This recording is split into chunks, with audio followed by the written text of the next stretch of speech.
Hello friends, आज हम ऐसी चीज़ पढ़ने वाले हैं एंडोजेनिक एंड एक्सोजेनिक फोर्सेस के बारे में।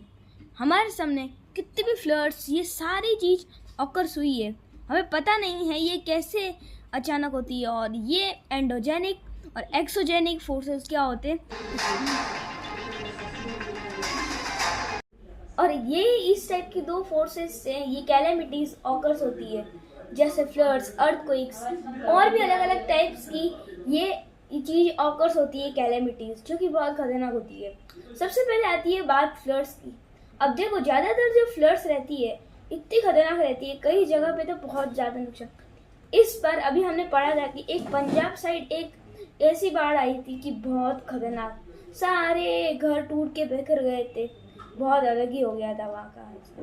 और फिर इस बार में साइक्लोन के बारे में एक और भी चीज आई थी कि एक ओडिशा में एक साइक्लोन आया था, बहुत खतरनाक वाला। इस कारण से बहुत जगह पे यही साइक्लोन्स आ रहे, फ्लड्स आ रही, नेचुरल कैलेमिटीज।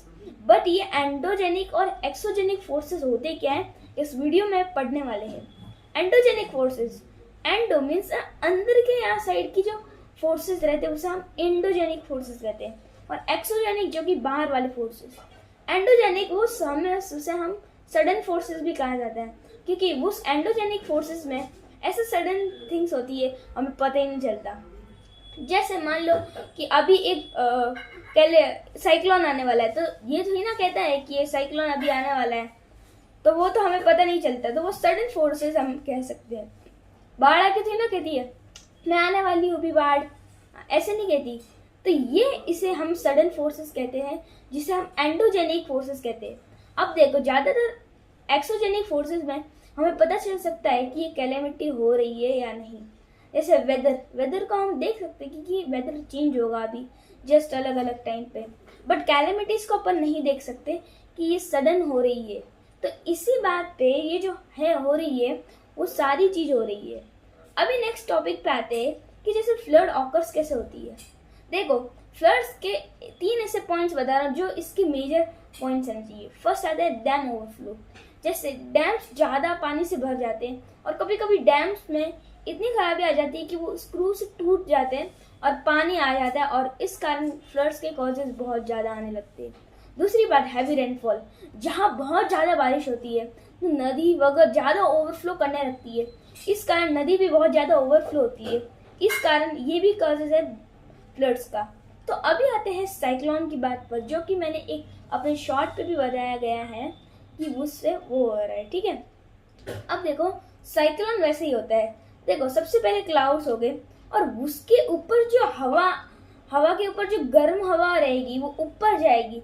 ऊपर जाने के बाद वो जो हवा होती है वो ठंडी हो जाती है, और उस कारण बहुत सारे फॉग्स और क्लाउड्स मिलके नीचे आते हैं एक साथ, और फिर एक धीरे धीरे एक चक्र बनाते हैं, एक सेंटर के बाद एक सेंटर से अलग अलग।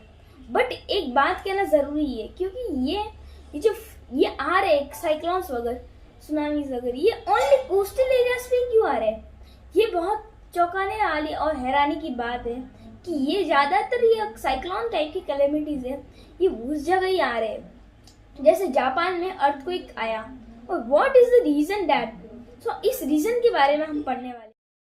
कोस्टल एरियाज जापान के हैं। दोस्तों, अभी हम अर्थक्वेक के बारे में पढ़ते हैं। अर्थक्वेक ऑकर्स क्या होता है। सबसे पहले हमें समझने के लिए अर्थक्वेक के कुछ डायग्राम्स को समझना पड़ेगा। और दोस्तों, अर्थक्वेक को ऑकर होने के लिए उसकी एक टेक्टोनिक प्लेट्स होती है, जिसे हम क्रस्ट कहते हैं। पृथ्वी की ऊपरी परत क्रस्ट के विशाल टुकड़ों से बनी टेक्टोनिक प्लेट जब भी अपने क्रस्ट के प्लेन से हिलती है और जब भी मूव करती है टेक्टोनिक प्लेट्स, और तब अर्थक्वेक ऑकर्स होने के होते हैं। अर्थक्वेक को हमें मेजर करने के लिए एक सेस्मोग्राफ का एक टूल आता है, जिससे हम मेजर कर सकते हैं कि भूकंप कितने मैग्नीट्यूड तक आएगा, और उसको मैग्नीट्यूड से ही मेजर किया जाता है। Thank you for watching this video.